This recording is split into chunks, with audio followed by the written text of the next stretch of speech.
Laporan terbaru kualitas udara dunia IQ Air 2021 menyebutkan bahwa Indonesia menempati peringkat ke-17 sebagai negara paling berpolusi di dunia.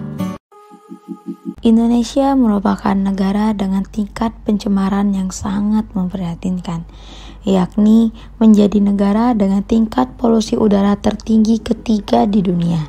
Sumbangan terbesar pencemaran udara di Indonesia adalah berasal dari gas buang kendaraan bermotor, yaitu sekitar 85% yang diakibatkan oleh peningkatan penggunaan kendaraan bermotor.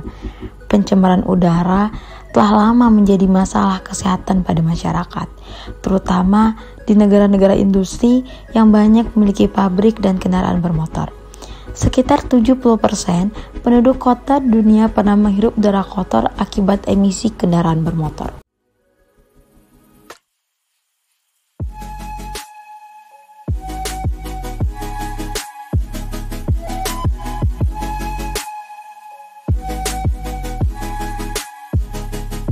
Pencemaran udara atau polusi udara adalah suatu keadaan di mana terdapat substansi fisik, biologi, atau kimia di lapisan udara bumi yang jumlahnya membahayakan bagi kesehatan tubuh manusia dan makhluk hidup lainnya.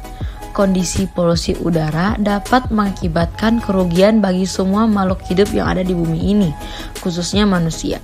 Pencemaran udara dapat menyebabkan kesulitan bernafas dan bahkan menyebabkan berbagai kerusakan pada alam secara keseluruhan. Unsur-unsur berbahaya penyebab pencemaran udara dapat berupa karbon monoksida, karbon dioksida, nitrogen dioksida, klorofulkarbon, sulfur dioksida, hidrokarbon, benda partikular, dan fosil seperti batu bara, minyak, dan gas. Adapun penyebab pencemaran udara terbagi menjadi dua, yaitu faktor manusia dan faktor alam. Dikategorikan sebagai faktor manusia karena manusialah yang melakukan tindakan yang berdampak pada pencemaran udara tersebut. Sedangkan faktor alam berhubungan dengan fenomena yang terjadi secara natural di lingkungan sekitar.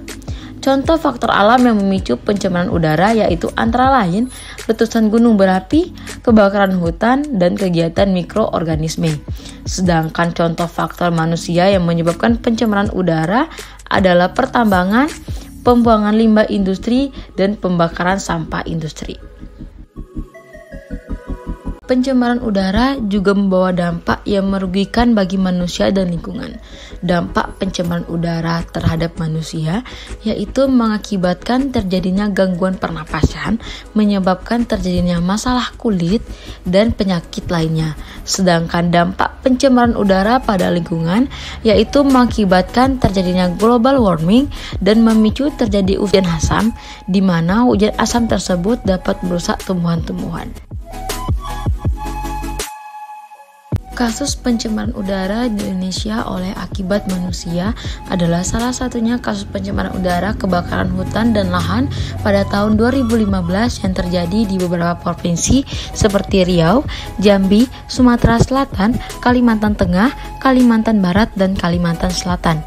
Kebakaran hutan dan lahan ini menyebabkan bencana terburuk dalam 18 tahun terakhir serta menyebabkan polusi udara terparah di beberapa negara Asia.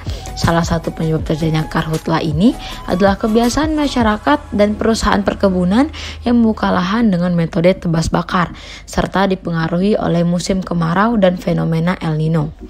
Dampak langsung yang dirasakan dan terjadi karhutla adalah bencana kabut asap yang mengganggu berbagai sektor kehidupan. Komposisi asap kebakaran hutan penyebab pencemaran udara akibat karhutla adalah debu atau partikulat, karbon monoksida, karbon dioksida, sulfur dioksida, dan nitrogen dioksida.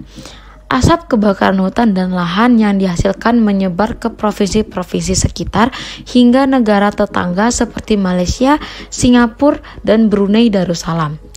World Bank menyebutkan kerugian dari karhutla tahun 2015 mengakibatkan 28 jiwa terdampak, 19 orang meninggal, dan hampir 200.000 orang mengalami gangguan pernapasan serta infeksi saluran pernapasan dan asma.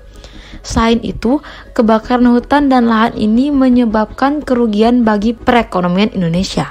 Total kerugian yang dialami oleh Indonesia sekitar 221 triliun rupiah atau 16,1 miliar US dollar. Pencemaran udara yang berdampak pada kesehatan manusia akan menimbulkan beban ekonomi yang harus ditanggung. Beban tersebut terdiri atas biaya langsung, biaya tidak langsung, dan biaya yang bersifat tidak nyata. Biaya langsung berupa penggunaan sumber daya untuk perawatan dan pengobatan efek pencemaran udara. Biaya tidak langsung merupakan nilai sumber daya yang hilang seperti biaya morbiditas dan mortalitas. Sedangkan biaya yang bersifat tidak nyata adalah biaya yang sulit diukur karena terkait dengan perasaan, baik berupa fisik maupun psikologi seperti sakit, menderita, dan tidak nyaman. Penelitian terbaru dari Greenpeace Asia Tenggara dan Center for Research on Energy and Clean Air 2020 menunjukkan polusi udara dari pembakaran bahan bakar fosil menyebabkan perkiraan kerugian ekonomi mencapai 2,9 triliun US dollar atau sekitar 3,3% dari PDB global. Diperkirakan 40.000 anak di bawah 5 tahun meninggal karena terpapar polusi PM 2,5 dari bahan bakar fosil, terutama di negara yang berpenghasilan rendah. Biaya akibat polusi udara Indonesia yang harus ditanggung mencapai 11 US dollar dengan angka kematian 44.000 jiwa pada tahun 2018. Perkembangan zaman semakin canggih menyebabkan aktivitas transportasi dan industri semakin maju. Secara general, sektor transportasi merupakan tulang punggung dari pencemaran udara yang sudah cukup besar.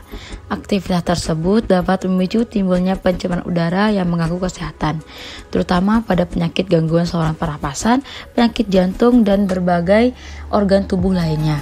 Gejala-gejala yang sering terjadi dimulai dari iritasi saluran pernapasan, iritasi mata, dan terjadi alergi kulit sampai dengan penyakit kronis kanker paru-paru. Gangguan kesehatan itu sendiri akibat mempengaruhi daya kinerja manusia yang kemudian menjadikan produktivitas dan kerugian ekonomi dan timbulnya permasalahan sosial dan ekonomi keluarga dan masyarakat.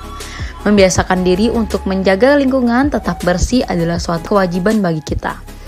Semua itu bisa dimulai dari diri kita sendiri yang menularkan kebiasaan baik kepada orang lain.